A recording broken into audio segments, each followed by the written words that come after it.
NCP ব্যাপারে তারা কিন্তু কেউ বিশ্ববিদ্যালয়ে ফিরে যেতে চায় না।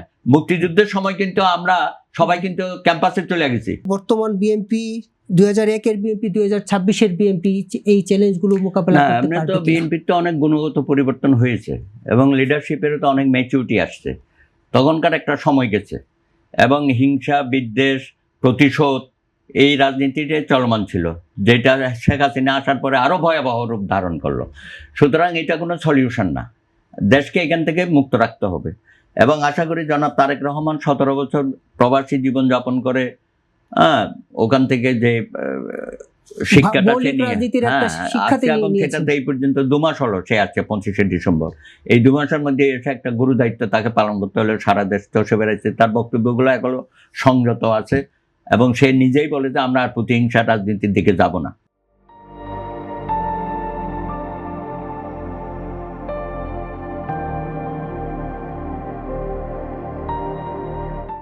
এবং সব দলকেও তিনি আবেদন জানাতে আমরা ওইসব প্রতিযোগিতা বাদ দিয়ে দেশ গড়ার দিকে আমরা যাই।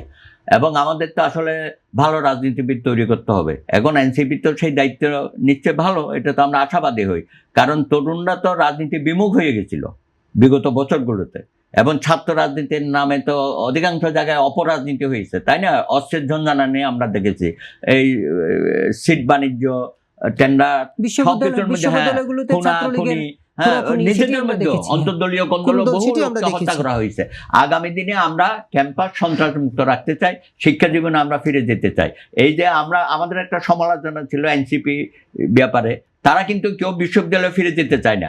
মুক্তিযুদ্ধের সময় কিন্তু আমরা সবাই কিন্তু ক্যাম্পাসে চলে গেছি, পড়াশোনায় মনোযোগী হয়েছি। তারা কিন্তু সেই আহ্বানটা জানায় না। তারা শিক্ষার ক্ষেত্রে এখানে যে একটা আমূল পরিবর্তনের দরকার, সেই ব্যাপারে তাদের কোনো ভূমিকা আমরা দেখি না। এইটা একটা বিরাট সমালোচনা আমরা, এবং ইউনূস সাহেবও তাদেরকে ব্যবসায়ীতে উৎসাহিত করেছে, রাজনীতিতে উৎসাহিত করেছে, শিক্ষাঙ্গনে ফিরে যাওয়ার বক্তব্য তিনি দেন নাই। এটাই আমাদের দুঃখ। আশা করব বর্তমান সরকার এইসব ব্যাপারে অত্যন্ত মনোযোগী হবে।